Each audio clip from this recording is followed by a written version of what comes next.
Let me tell you something most Americans have not been told clearly. If there were ever a master strategist in modern American statecraft, it had to be President Donald Trump and his administration. Because for them, the central strategic question was always China. When you step back and study the pattern of their actions, pressures and positioning, a very clear logic appears. They understood something fundamental. For the next 100 years of American global leadership, China is the only true challenger. And so their strategy focused on the greatest vulnerability of any industrial superpower: energy.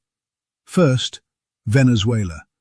By isolating and constraining Venezuelan oil flows, Washington disrupted a major external energy channel that China had spent years cultivating. With now Venezuela being more American-aligned, Venezuelan oil shipments are firmly under American control. Then, Iran. On the surface, US pressure and strikes on Iran appear nuclear-related, but strategically, it is energy leverage. Because China imports over 10 million barrels of oil per day, and China is the primary buyer of Iran's seaborne oil exports. And nearly 1/5 of global oil supply moves through a single narrow choke point, the Strait of Hormuz, now directly threatened by conflict. And in geopolitics, geography is destiny. Influence over Iran means influence over Hormuz. Now look at the strategic picture Americans rarely see. Venezuelan supply, controlled. Iranian supply, controlled.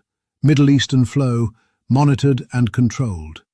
By overwhelming United States military and naval power.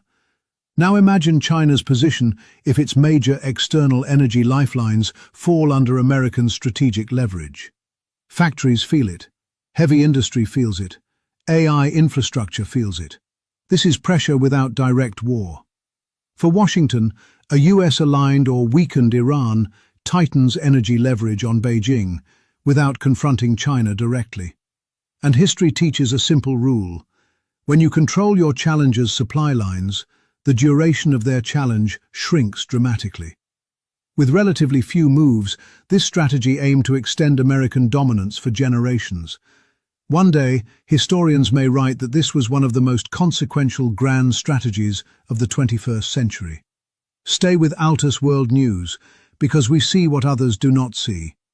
God bless America, and God bless the brave men and women who defend her strength.